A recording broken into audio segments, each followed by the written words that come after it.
Hey guys, I don't know how good the lighting is going to be in here. This is the newest design for my automatic compressor. I've got the pressure gauge now, 2 tanks, RPM counter. We've got 2 of the large pumps with the springs taken off, and I've got a manual pump here. And there's also a pressure switch on the back, so you can.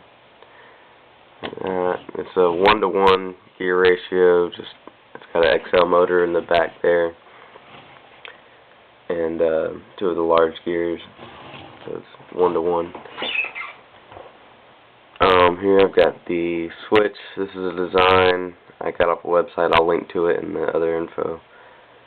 But it shuts it off right at about 30 psi. But I'm still having problems with it not wanting to kick on until it's like around 0 to 5 psi. Like I'd like it to kick back on at maybe 10. I think would be an ideal pressure, but I'm still messing with the rubber bands trying to get a better turn off and turn on point. But I've got a couple things built here. They're from the instructions that came with the here's the box. The Lego Education Pneumatics add-on set. 31 pieces. It's got directions to build the things I built over there.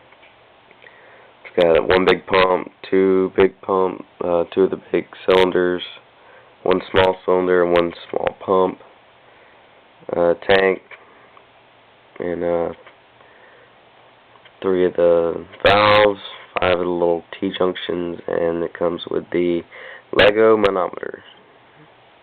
It's pretty cool. It measures up to 60 psi. I just got all this in the mail. I got the Lego pneumatic add-on set, and then I got the XL motor, the switch, the extension cable, which I didn't even know this, but it actually converts it to, you can use it on 9-volt systems. So I've got it hooked up to my train regulator here, so I don't waste batteries trying to mess with all this, and I've always got an optimum voltage for the pump.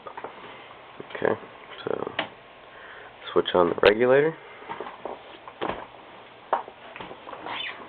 Turn on the RPM counter. You probably won't be able to see it. I think it's about 220 RPMs, and it gets down to maybe 180 once it gets up to pressure. I'll just go ahead and try to use some air. You can watch the pressure drop for each cylinder.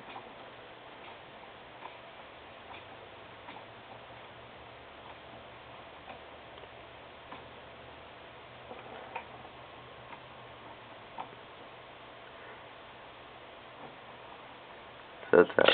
Yeah, it had to pretty much go down to 0 psi before it wanted to kick on. It's got about 200 RPM.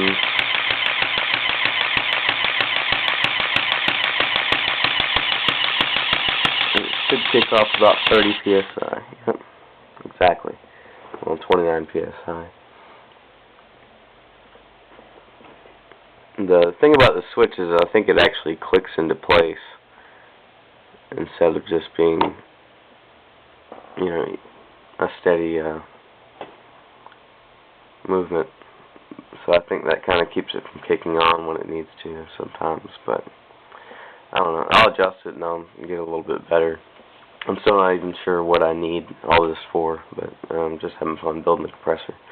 But got any better ideas? Maybe on a pressure switch, maybe I should be using a large cylinder. They seem to be a lot more reliable. But alright, thanks.